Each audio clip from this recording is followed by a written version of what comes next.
నేను మీ గల్బే విశాల్, అడ్వకేట్ మరియు ESIC HDC member Nacharam hospital. రీసెంట్గా ఒక 2-3 డేస్ నుంచి ట్విట్టర్లో, ఫేస్బుక్లో, ఇన్స్టాగ్రామ్లో, యూట్యూబ్లో, న్యూస్లలో, చాలా పత్రికలలో శంషాబాద్లో ఈఎస్ఐ 100 బెడెడ్ హాస్పిటల్ శాంక్షన్ అని చెప్పేసి నేను చూస్తున్నాను. చాలా మంచి ఇన్నోవేటివ్ ప్రధానమంత్రి గారు తీసుకొచ్చారు. అదేవిధంగా ఇక్కడ లోకల్ మినిస్టర్ అయినా సరే, సెంట్రల్ మినిస్టర్ తీసుకొచ్చినారు. చాలా ధన్యవాదాలు. నా ఒక చిన్న విన్నపం ఏంటంటే, ఇంతకుముందు గోషామహల్ మల్లపల్లి గోషామహల్లో ఈఎస్ఐ డిస్పెన్సరీ ఉంది. అక్కడ హాస్పిటల్, అక్కడ 100 బెడెడ్ హాస్పిటల్ కడతామని చెప్పేసి 2015లో శాంక్షన్ చేయడం జరిగింది. అక్కడ భూమి పూజ చేయడం జరిగింది. ఆ భూమి పూజలో అప్పుడున్న సెంట్రల్ మినిస్టర్ బండారు దత్తాత్రేయ గారు, అదేవిధంగా లేబర్ మినిస్టర్ నాయన్ నరసింహారెడ్డి గారు, అదేవిధంగా local MLA Goshamahal MLA Raja Singh గారు మరియు కార్పొరేటర్ గారు వాళ్ళందరూ కలిసి భూమి పూజ చేశారు 2015లో.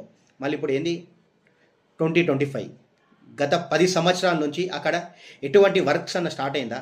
మళ్ళీ అక్కడ వర్క్ స్టార్ట్ కాని కారణం ఏంటి?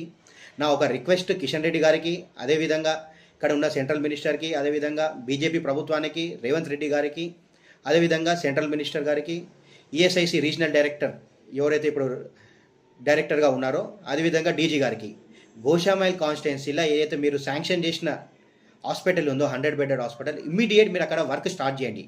దానికి ఏం అడ్డంకులు ఉన్నాయో నాకు ఐడియా లేదు. అవన్నీ రిజాల్వ్ చేసి మీరు 100 బెడెడ్ హాస్పిటల్ అక్కడ కన్స్ట్రక్షన్ స్టార్ట్ చేయండి అని చెప్పేసి నా ఒక కోరిక. నేను ఇక్కడ బేగం బజార్ డివిజన్ నుంచి గోషామైల్ కాన్స్టిట్యున్సీ